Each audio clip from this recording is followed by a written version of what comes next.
अक़साम जिन्हें बज़ाहिर हम आम आँख से ना देख सकते हों, उन्हें देखने के लिए हमें ऑप्टिकल इंस्ट्रूमेंट इस्तेमाल करने पड़ते हैं, जिनमें से माइक्रोस्कोप एक इंस्ट्रूमेंट है।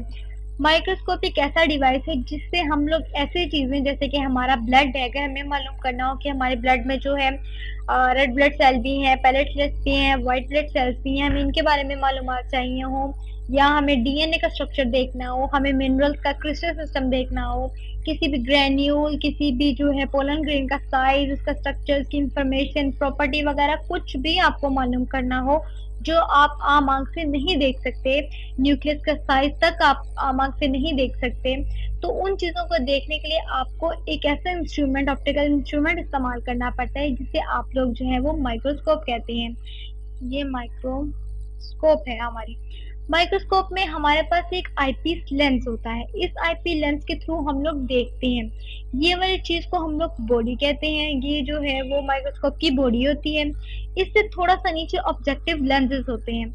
इस ऑब्जेक्टिव लेंस से थोड़ा सा नीचे आ जाए तो यहाँ पर एक स्टेज होता है। इस स्टेज के अंदर 2 क्लिप्स लगे होते हैं। उन क्लिप के अंदर हम जो है अपनी स्लाइड, जो कि यहाँ मटेरियल से पैक हुई होती है, उसे रख देते हैं, और 2 नॉब्स होती हैं, एक यहाँ पर और एक सिमिलरली नॉब यहाँ पर होती है।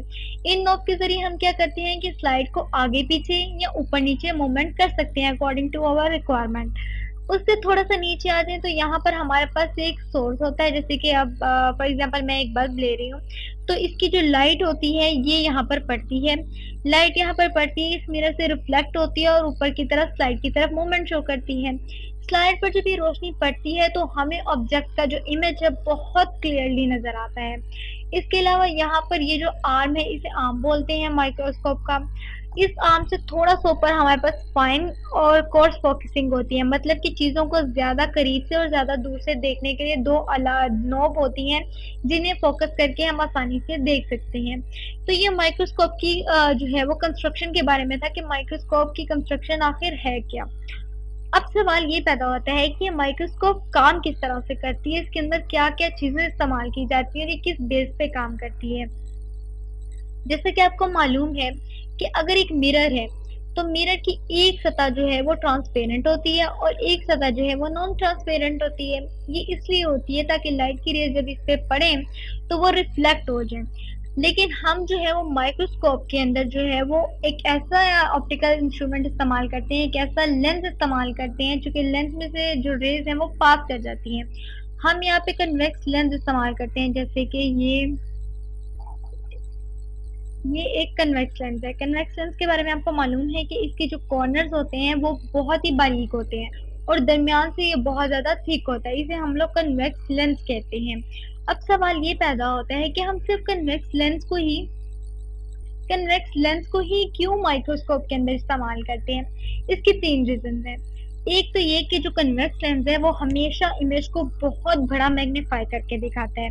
दूसरी चीज़ ये कि इससे जो इमेज बनता है वो हमेशा सीधा बनता है। और तीसरी चीज़ ये कि इससे जो इमेज बनेगा वो हमारे पास विजुअल होगा। दैट्स व्हाई हम जो है माइक्रोस्कोप के अंदर जो है वो सिंपल माइक्रोस्कोप के अंदर, जिसे हम लोग मैग्नीफाई ग्लास भी कहते हैं, उसके अंदर हम लोग जो है कन्वेक्स लेंस को इस्तेमाल करते हैं। अब ये जो कन्वेक्स लेंस है ये किस तरह से काम करता है। हमारे पास एक ऑब्जेक्ट है, लेट्स से कि वो ए बी है। जैसे कि अगर मैं यहाँ पे रिप्रेजेंट करूँ तो ये हमारा ऑब्जेक्ट है, इसे ए बी कहते हैं। इस ए बी से जो है मुख्तलिफ इक़साम की रेज निकलती है। जाहिर सी बात है ये एक जिस्म है और अगर ये एक ऐसा जिस्म है जिससे लाइट निकल रही है, क्योंकि हमें मालूम है कि माइक्रोस्कोप के ऊपर हम जो भी स्लाइड रखते हैं उसके नीचे से हम लोग लाइट देते हैं ताकि इमेज क्लियरली नजर आ जाए। सिमिलरली आप थोड़ी के लिए फर्ज कर लीजिए कि ये कोई ऐसा जिस्म है जिससे रोशनी की शुआएं निकल रही हैं। फर्ज कर लीजिए कि एक रे आती है, हम सिर्फ 2 रे को कंसिडर करते हैं, और इस तरह से आती है और इस तरह से रिफ्लेक्ट हो जाती है, मतलब कि इस तरह से उसमें से लेंस में से पास कर जाती है। और एक रे ऐसी आती है जो कि इसके सेंटर से होकर जाती है, जो इसके सेंटर से पास करके जाती है। लेट्स से कि ये इसका सेंटर है, ये सेंटर से पास करती हुई यूं गुजर जाती है। अब होता क्या है कि कन्वेक्स लेंस में हमें इमेज हमेशा विजुअल मिलता है, और वो वर्चुअल इमेज जो है, अब इस इमेज में होता ये है कि हम इन रेज को बैकवर्ड एक्सटेंड करते हैं। बैकवर्ड ही एक्सटेंड इसलिए करते हैं क्योंकि हमने पहले ही बात की है कि जो कन्वेक्स लेंस है या माइक्रोस्कोप है उसके अंदर अगर कन्वेक्स लेंस इस्तेमाल किया जा रहा है तो वो हमेशा जो है वो वर्चुअल इमेज ही बनाएगा। तो वर्चुअल इमेज जो है वो हमेशा बैकवर्ड साइड पे एक्सटेंड करने से बनता है। इसे लेट्स से कि ये हमारा जो वर्चुअल इमेज आया है इसे मैं ए डैश बी डैश कह देती हूँ, और ये चूंकि हमारा सेंटर है तो यहाँ पे सेंटर को मार्क कर देती हूँ इस तरीके से। ये हमारा जी है सेंटर। और आपको मालूम है कि किसी भी ऑब्जेक्ट से लेके सेंटर तक का जो डिस्टेंस होता है उस डिस्टेंस को हम लोग टी कहते हैं। और जो ऑब्जेक्ट जो इमेज है, इमेज और कन्वेक्स लेंस के सेंटर से जो डिस्टेंस होता है उसे हम लोग जो है वो क्यू से रिप्रेजेंट करते हैं। यानी कि जो डिस्टेंस है इसे क्यू से रिप्रेजेंट किया जाता है, जिसे मोस्टली इक्वल टू क्यू और डी भी कह दिया जाता है, क्योंकि सारा का सारा डिस्प्लेसमेंट जो है वो डी के इक्वल है। अब जो बात वो ये कि हमें जो है वो इस माइक्रोस्कोप की मैग्नीफाई पावर बतानी चाहिए। मैग्नीफाई पावर एक ऐसी ताकत है जिससे हमें ये मालूम हो सकते हैं कि आया कि कोई भी माइक्रोस्कोप किसी भी बॉडी के इमेज को कितना लार्ज करके दिखा सकती है, और कितना लार्ज या मैग्नीफाई करके दिखाना उसकी मैग्निफिकेशन पावर कहलाता है। और जो मैग्निफिकेशन पावर है इसे अब हमें मालूम करना पड़ेगा। जैसे कि आपको मालूम है कि जब आप मुख्तलिफ एक्सपेरिमेंट करते हैं तो इन एक्सपेरिमेंट को करने के लिए अक्सर आपको बहुत सा काम खुद से भी करना पड़ता है। जैसे कि अगर आप किसी चीज पे इनपुट देते हैं तो आपको आउटपुट जो है वो मिलता है। सिमिलरली आज भी आपको थोड़ा सा इनपुट करना पड़ेगा ताकि आपको अच्छा सा आउटपुट मिल सके। फॉर एग्जांपल अगर आप इस डायग्राम पे कंसिडर करें, थोड़ा सा गौर करें, तो आप देखेंगे कि इसके अंदर जो है वो दो ट्राइंगल्स आपको नजर आएंगी। एक ट्राइंगल तो ये है जिसे बड़ी बड़ी ट्राइंगल कहना चाहिए, यानी ए डैश बी डैश और सी, यानी सी सेंटर तक। ये पूरी की पूरी ट्राइंगल जो है वो ये वाली ट्राइंगल है। और दूसरी ट्राइंगल जो है वो इसी ट्राइंगल के अंदर ही पड़ी है। लेट्स से कि ये जो ए बी है, ए बी जो सी से मिल रहा है ये वाला हिस्सा, ये आपकी दूसरी ट्राइंगल है। सबसे पहले मैं छोटी वाली ट्राइंगल को सॉल्व करती हूँ, ताकि क्योंकि इसे सॉल्व करना जरा थोड़ा सा आसान है। छोटी चीज को हमेशा पहले सॉल्व करना चाहिए। लेट्स से कि ये हमारा ए बी था जो हमारा ऑब्जेक्ट था। ऑब्जेक्ट जो है वो सेंटर पर आके कोई ना कोई एंगल बनाता है जो हमारा कन्वेक्स लेंस का सेंटर है, जिसे हम लोगों ने जो है वो सी मार्क किया हुआ है। यहाँ पर आके इसने जो एंगल बनाया, चूंकि ऑब्जेक्ट की वजह से बनाया, तो मुझे एंगल ओ कह देना चाहिए। अब ए बी मुझे मालूम है और मुझे ये भी मालूम है कि जो बी और सी के दरमियान डिस्टेंस है वो पी है, क्योंकि ऑब्जेक्ट और सेंटर से डिस्टेंस लिया गया है जिसे पी कह सकते हैं। अब एक बात देखिए कि अगर हम लोग ट्रिग्नोमेट्रिक रेशियो अप्लाई करें यहाँ पे, तो आपको मालूम है कि जो tan थीटा है वो हमेशा परपेंडिकुलर ओवर बेस के इक्वल आता है। इस सिचुएशन में मुझे मालूम है कि मेरा जो परपेंडिकुलर है वो ए बी है जो ऑब्जेक्ट का साइज है, इसके अलावा जो बेस है वो पी के इक्वल है। और अगर आप थोड़ा सा अपना रिमाइंड कीजिए अपने पिछले टॉपिक्स के बारे में, तो आपको याद होगा कि जब मैंने यंग डबल स्लिट एक्सपेरिमेंट पढ़ाया था तो हम मतलब डिस्कस किया था हम लोगों ने, तो उसमें एक बात मैंने कही थी कि अगर कोई सी दो लाइन है, मतलब ये ए और बी है, और कुछ देर के लिए मैं ये अज्यूम कर लूँ कि ए जो है वो बहुत ही नजदीक आ गया बी के, कि इनके दरमियान ये जो एंगल है ये बहुत कम रह गया है। जब ए बी के बहुत नजदीक आ जाए, इस तरीके से कि इनके दरमियान बहुत ही कम डिस्टेंस रह जाए, यानी कि इस तरह से पैरेलल हो जाए तकरीबन, तो उस सिचुएशन के लिए मैं कह सकती हूँ कि tan theta approximately equal to theta हो गया। अगर मैं इस कंडीशन को यहाँ पर अप्लाई करूँ, तो यहाँ पर अप्लाई करने से अब मेरे पास जो थीटा है और थीटा जो कि ऑब्जेक्ट की वजह से बना है, तो ये ए बी बाय पी आता है। और आपको मालूम है कि ये जो क्यू है इसे अगर मैं डी कह सकती हूँ, तो जो पी है उसे भी तो मैं डिस्प्लेसमेंट ले सकती हूँ ना, क्योंकि वो भी तो एक डिस्टेंस ही है, चाहे वो ऑब्जेक्ट की वजह से ही बना है, लेकिन है तो वो एक डिस्टेंस ही। थोड़ी देर के लिए आप ये समझ लीजिए कि ये जो P है उसे भी हम लोग D कह देते हैं, यानी कि जो P है वो भी D के ही इक्वल है।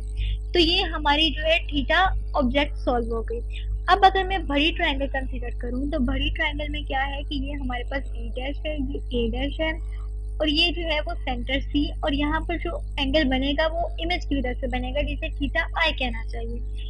और ये जो पूरा का पूरा डिस्टेंस था इसे Q कहा था, जो कि D के इक्वल है। अब अगर यहाँ पर भी मैं यही बात कहूँ जो हम लोगों ने पीछे की है कि tan थीटा जो कि परपेंडिकुलर ओवर बेस है, उसे मैं लिख सकती हूँ जी कि ये A dash B dash over Q है, और Q को भी मैं A dash B dash over D लिख सकती हूँ। अगर यहाँ पर भी मैं यही केस अप्लाई करूँ कि जो tan थीटा है वो अप्रोक्सीमेटली इक्वल टू थीटा हो जाए, किस कंडीशन में? जब हमारा a डैश बहुत नजदीक आ जाए b डैश के तब। अब दूसरी बात ये कि आप पूछ सकते हैं कि हमेशा हम लोग tan थीटा ही क्यों यूज कर रहे हैं। इसकी रीजन ये है कि आपको मालूम है कि जो हमारे पास दो चीजें हमें गिवन है, हम हमेशा गिवन चीजों से ही तो काम करते हैं। ये चीज हमारे पास परपेंडिकुलर है जो कि ए और बी डैश है, जिसके बारे में हमें मालूम है कि ये इमेज का साइज है। दूसरी चीज हमें ये भी मालूम है कि हमारा इमेज आया हमारे कन्वेक्स लेंस से कितने फासले पर बना है। तो ये जो दोनों चीजें हैं परपेंडिकुलर और बेस, ये tan की रेशो में आती हैं। दैट्स व्हाई हम लोगों ने ट्रिग्नोमेट्रिक रेशो में से सिर्फ tan थीटा को ही इस्तेमाल किया है। इसके अलावा अगर हमें हाइपोटेन्यूज का कोई ना कोई उसका सिस्टम, उसकी वैल्यू मालूम होती तो यकीनन हम लोग sin थीटा या cos थीटा की रेशो इस्तेमाल करते। लेकिन अब चूंकि हम लोगों ने ये वाली रेशो इस्तेमाल की है तो हम लोगों को इसके अकॉर्डिंग काम करना पड़ेगा। अब अगर मैं यूं करूं कि मैं जो ट्रायंगल, जो मैग्निफिकेशन पावर होती है ना किसी भी चीज की, किसी भी माइक्रोस्कोप की मैग्निफिकेशन पावर, वो हमेशा जो है एंगल, जो आपका इमेज की वजह से एंगल बनता है डिवाइडेड बाय आपके ऑब्जेक्ट की वजह से जो एंगल बनता है, इसकी रेशो के इक्वल होता है। इस चीज को हम मैग्निफिकेशन पावर कहते हैं कि कोई चीज कितना, कोई माइक्रोस्कोप किसी भी ऑब्जेक्ट को कितना ज्यादा उसकी इमेज को इनहेंस करके दिखा सकती है, कितना ज्यादा मैग्नीफाई करके दिखा सकती है। तो अगर मैं ये चीज लिखूं तो मुझे मालूम है कि इसे लेट से मैं कह देती हूँ इक्वेशन बी है और ये चीज जो है ये इक्वेशन ए है। तो इस तरह से अगर मैं ये कहूँ, इन वैल्यू को पुट करूँ यहाँ पर, तो मेरे पास जो थीटा आई है वो a dash b dash divided bye d और थीटा o जो है वो a b divided by d आ जाएगा। ये d इस d से अगर कैंसिल आउट हो जाए तो यहाँ पर a dash b dash divided bye a b आ जाएगा। अब हमारा बस थोड़ा सा ही काम मजीद रह गया है। वो काम ये है कि इसके लिए हमें थोड़ा सा सोचना पड़ेगा। आपको अपना मैट्रिक का थ्योरम याद करना पड़ेगा। आपको याद होगा कि मैट्रिक में एक थ्योरम था जिसमें ये बात कही गई थी कि अगर दो ट्रायंगल हैं उनका आप कंपैरिजन करें, आप इनके परपेंडिकुलर को अगर एक दूसरे पे डिवाइड करते हैं, यानी कि परपेंडिकुलर की अगर आप रेशो लें तो वो रेशो आपकी बेस के रेशो के इक्वल होती है। और इस चीज को आपने लेंस फार्मूला में भी प्रूव किया हुआ है। जैसे कि अगर मैं ये कहना चाह रही हूँ कि अगर a dash b dash divided by A B में करूँ तो ये b डैश c जो कि हमारे इमेज का डिस्टेंस है डिवाइडेड बाय बी सी जो कि हमारे ऑब्जेक्ट का डिस्टेंस है, जो कि एक्चुअली में बेस है। तो इस चीज को मैं इसकी इक्वल लिख सकती हूँ ना। तो जब मैं इसको इसके इक्वल लिख सकती हूँ तो क्यों ना यहाँ मैं लिख दूँ कि ये b डैश c है और ये b c है। और दूसरी बात ये कि हमारा जो b डैश c है ये तो हमारा q है और q जो है वो यहाँ पर आ जाएगा और bc जो है वो हमारा इमेज का ऑब्जेक्ट का डिस्टेंस है जो कि p है। तो मुझे यहाँ पर मैग्निफिकेशन पावर बहुत ही आसान फॉर्मूले में मिल गई जो कि q ओवर p है। इसके अलावा मैं इसे इस तरह से भी लिख सकती हूँ कि q चूंकि d के इक्वल है तो d डिवाइडेड बाय p कर सकती हूँ। तो मैग्निफिकेशन पावर जो है वो d बाय p आ जाती है। लेकिन अब इस केस में भी थोड़ी सी जो है वो उलझने हैं या थोड़ी सी अजीब सिचुएशन है। वो ये है कि जो d बाई पी है ना, ये वाली मैग्निफिकेशन सिर्फ इनफाइनाइट के केस में आता है। यानी कि अगर आपकी सिंपल माइक्रोस्कोप में जो लेंस इस्तेमाल हो रहा है वो इतना अच्छा है कि वो ऑब्जेक्ट का इमेज जो है लामहदूद मैग्निफिकेशन तक करके दे सकता है, तो उसे आप इन्फिनिट कहते हैं। और उस इन्फिनिट के लिए जो मैग्निफिकेशन का फॉर्मूला है वो d बाई पी है। इसीलिए तो हम लोगों ने इतना लंबा काम किया ताकि हमें एक शॉर्ट सा फॉर्मूला मिल जाए, ताकि हमें हमेशा इतना लंबा काम ना करना पड़े और एक छोटे से फॉर्मूले के थ्रू हम आसानी से किसी भी माइक्रोस्कोप की मैग्निफिकेशन पावर मालूम कर सके। तो जो इनफाइनाइट है उसके लिए तो हमारी magnification power d by P निकल आई। लेकिन हमारी हर माइक्रोस्कोप तो इतनी अच्छी नहीं ना हो सकती। कुछ माइक्रोस्कोप में लिमिटेशन भी होती है, कुछ की अपनी मैग्निफिकेशन पावर होती है, उनकी लिमिट होती है। तो उस सिचुएशन के लिए हम लोग क्या करें, प्रॉब्लम तो ये है। तो उसके लिए हमें ये करना पड़ता है कि जी हमें लेंस फॉर्मूला इस्तेमाल करना पड़ता है। आपको मालूम है कि लेंस फॉर्मूला जो है वो 1/f is equal to 1/p plus 1/q है।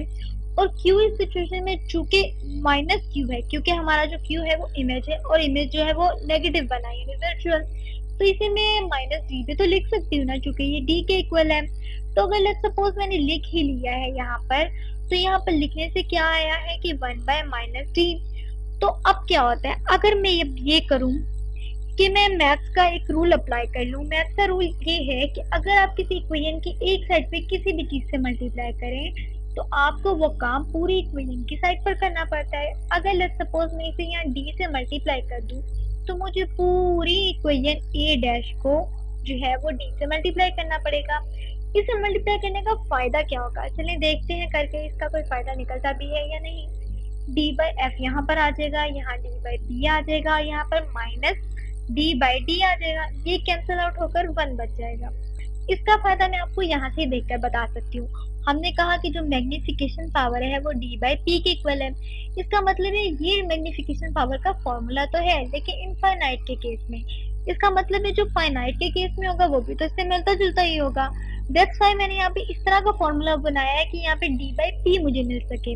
अब अगर मैं यूं करूँ कि डी बाई एफ और ये -1 यहाँ जाके +1 हो जाए, तो यहाँ पर मेरे पास डी बाई पी रह जाएगा।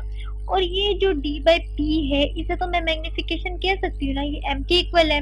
तो अगर मैं यहाँ m is equal to D by F लगा लूँ, जो कि डी बाई एफ +1 के इक्वल आ जाएगा हमारी मैग्निफिकेशन, तो ये जो मैग्निफिकेशन आएगी ये मैग्निफिकेशन आएगी जी फाइनाइट के केस में। तो इस मैग्निफिकेशन फॉर्मूले के थ्रू आप किसी भी जो ऑब्जेक्ट है उसका इमेज मालूम कर सकते हैं अगर वो फाइनाइट है। तो ये आपको जो मैग्निफिकेशन है वो फाइनाइट मैग्निफिकेशन देगी। तो इस तरीके से हमारे पास मैग्निफिकेशन का फॉर्मूला निकल आता है, यानी कि हम इस मैग्निफिकेशन के थ्रू हम ये बता सकते हैं कि आया कि कोई माइक्रोस्कोप कितनी अच्छी है, उसकी मैग्निफिकेशन पावर कितनी अच्छी है, वो कितनी हद तक जो है वो चीज़ों को मैग्नीफाई करके इनहेंस करके उनके इमेज को हमें दिखा सकती है। तो इस तरीके से हम लोग एटम, उसके न्यूक्लियस, उसके इलेक्ट्रॉन्स और हत्ता कि हम लोग अपने डीएनए, किसी भी चीज़ जिसे हम लोग आम आंख से ना देख सके, उन्हें आसानी से देख के उनके इमेज को बता सकते हैं कि इसकी प्रॉपर्टी क्या है और इसके अंदर क्या क्या चीज़ें पाई जाती हैं। तो ये माइक्रोस्कोप के बारे में था कि सिंपल माइक्रोस्कोप है क्या और किस तरीके से काम करती है और किस प्रिंसिपल पे बेस करती है। तो ये सिंपल माइक्रोस्कोप थी जिसकी मैग्निफिकेशन पावर जो है इनफाइनाइट के केस में ये होती है और फाइनाइट के केस में ये होती है। होप सो आपको काफ़ी हद तक मैग्निफिकेशन के बारे में समझ आ चुका होगा, यानी कि सिंपल माइक्रोस्कोप क्या होती है। सिंपल माइक्रोस्कोप को हम लोग जो है एक और नाम भी देते हैं जिसे मैग्नीफाइड ग्लास कहते हैं। तो ये सिंपल माइक्रोस्कोप है हमारा।